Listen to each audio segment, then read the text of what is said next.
ఆ కంపెనీ పేరు Trust Investment Advisers Private Limited అనే పేరుకు మర్చెంట్ బ్యాంకర్, బట్ చేసేది బ్రోకరేజ్. వారు ఈ కాన్సెప్ట్ వారికి చెప్పారు, మీకు ఎఫ్ఆర్బిఎంను బైపాస్ చేస్తూ మీకు డబ్బులు తెచ్చిస్తాము, మీరు దానికి గాను మాకు డబ్బులు ఇవ్వండి, ఆ తర్వాత మీ ఇష్టం ఉన్న వాళ్ళకు భూములు అమ్ముకోండి. ఇది ఓవరాల్గా స్కీమ్. దీనిలో అన్ని నిబంధనలు మొత్తం అన్ని చట్టాలు నిబంధనలు సుప్రీంకోర్టు తీర్పులు అన్నిటినీ తుంగలో దొక్కారు. ఆర్బీఐ గైడ్ లైన్స్ను కూడా తుంగలో దొక్కారు. ఎట్లా? I will explain to you. ఈ ట్రస్ట్ ఇన్వెస్ట్మెంట్ అడ్వైజర్ అనే కంపెనీ వారికి రాష్ట్ర ప్రభుత్వం ఇప్పటికే 170 కోట్లు, దాదాపు 170 కోట్లు, 169 కోట్ల చిల్లర వారు ఇప్పటికే లంచం రూపంలో చెల్లించారు. వాళ్ళు సరే దాని కమిషన్ అంటారు, నేనైతే పక్కా చేసింది నేరం కాబట్టి లంచమనే అంటున్నా. ఆ ట్రస్ట్ ఇన్వెస్ట్మెంట్ అడ్వైజర్ వాళ్ళు ఇంకొక ఫైనాన్షియల్ అడ్వైజరీ సర్వీసెస్ ఫామ్ని ముంగట పెట్టారు. బీకన్ ట్రస్టీషిప్ అనే కంపెనీని రంగంలో దించారు.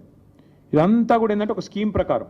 ఇక్కడ ఇంపార్టెంట్ పాయింట్, పేరుకు పోయిన సంవత్సరమే రాష్ట్ర ప్రభుత్వం మాకు సుప్రీంకోర్టు తీర్పు రాగానే ఈ భూమిని మేము 75 కోట్లు పర్ ఎకరం మేము టీజీఐఏసీకి బదలాయిస్తున్నామని చెప్పి ఒక జీవో ఇచ్చింది.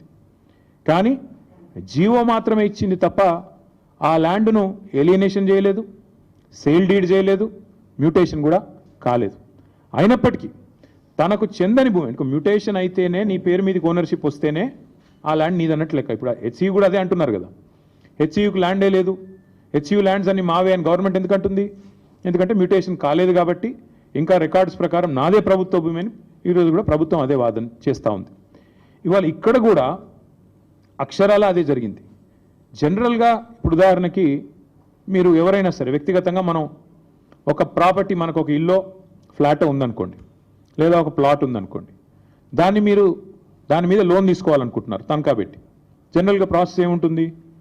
ఆ ఏరియాలో మీరు ఫలానా ఏరియాలో మీకు ఒక ఫ్లాట్ ఉంది, దాని యొక్క రిజిస్టర్డ్ వాల్యూ ఎంత, మీరు రిజిస్టర్ చేసుకున్నప్పుడు ప్రభుత్వానికి ఏ రిజిస్ట్రేషన్ రేట్ ప్రకారం మీరు డబ్బులు కట్టారు, స్టాంప్ డ్యూటీ ఎంత కట్టారు, దాన్ని బట్టి రిజిస్టర్డ్ వాల్యూ ఎంత. కాకపోతే జనరల్గా ఏముంటుంది, రిజిస్టర్డ్ వాల్యూకి జనరల్గా మార్కెట్ వాల్యూకి ఉండే కొంత అంతరం ఉంటుంది. ఆ మార్కెట్ వాల్యూ ఎంత, దాన్ని బేస్ చేసుకొని మీకు అల్టిమేట్గా లోను ఇస్తారు. ఎందుకంటే దాన్ని తనఖా పెట్టుకోనో లేకపోతే దాన్ని గ్యారంటీ కింద పెట్టుకొని మీకు ఇస్తారు. ఇక్కడ ఏం జరిగింది ఈ విషయంలో? ఒకటి కాదు, రెండు కాదు, అన్నిటినీ తుంగలో దొక్కుతూ ఈ ఫారెస్ట్ యాక్ట్ కానీ ఇందాక నేను చెప్పినట్టు అసలు ఓనర్షిప్ లేదన్న విషయం పక్కన పెట్టి TGIAC has no ownership of the land. TGIAC ఓ పేరుకు ఒక జీవో ఇచ్చారు తప్ప ఇంతవరకు సేల్ డీడ్ కాలేదు, ఎలినేషన్ కాలేదు, మ్యూటేషన్ కాలేదు. TGIAC is not the owner of the land. కానీ ఆ ల్యాండ్ను టీజీఐఏసీ, ఇక్కడ నేను ఊరికనేది మాట్లాడట్లేదు, this is the stamps and registrations department statement of encumbrance. ఏదైతే రేవంత్ రెడ్డి గారి ప్రభుత్వం ఈ భూములు తనకి కాకపోయినప్పటికీ ఏదైతే టీజీఐఏసీ ఆ బీకన్ అనే కంపెనీకి రాసిచ్చేసిందో దానికి సంబంధించిన వివరాలు, ఈసీ ఎన్కంబరెన్స్ మీరు కూడా దొరుకుతుంది, ఆన్లైన్ వెతికితే మీకు కూడా వెంటనే దొరుకుతుంది. తనది కాదు భూమి, కేవలం జీవో ఉంది తప్ప ఈరోజు వరకు సేల్ డీడ్ కాలేదు, మ్యూటేషన్ కాలేదు. అయినా తనది కాని భూమిని తాకట్టు పెట్టి టీజీఐఏసీ ముఖ్యమంత్రి గారు అదేదో వారెవరో బ్రోకర్ సంస్థ చెప్పిన దాన్ని పట్టుకొని పెట్టేసినారు. పెట్టేస్తే జనరల్గా ఏమవుతుంది, లోన్ ప్రాసెస్ స్టార్ట్ అయ్యేటప్పుడు 3-4 విషయాలు చూసుకుంటారు. ఏ బ్యాంక్ అయినా కూడా ఏం చూస్తారు? మార్కెట్ వాల్యూ ఎంత, రిజిస్ట్రేషన్ వాల్యూ ఎంత, ఇది ఒకవేళ నేను లోన్ ఇస్తే మళ్ళీ తిరిగి నాకు పైసలు వస్తాయా, ఇవన్నీ చూసుకొనే ఇస్తారు.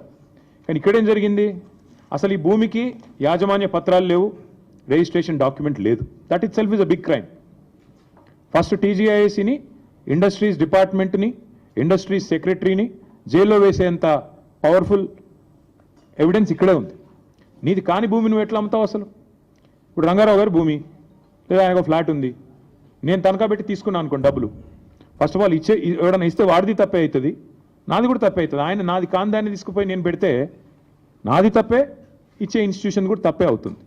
అట్లాగే ఇక్కడ తనకు సంబంధం లేని భూమిని ఇవాళ రిజిస్ట్రేషన్ పత్రం లేదు, యాజమాన్య పత్రం లేదు, ఏది లేకపోయినప్పటికీ ఒక నామమాత్రపు జీవో, అది కూడా ఎప్పుడు ఇచ్చారు? 26/6/2024లో జీవో నెంబర్ 54 ప్రకారం ఇచ్చేస్తున్నాం భూములు అని చెప్పి పేపర్ మీద మాత్రం ఇచ్చేసినారు.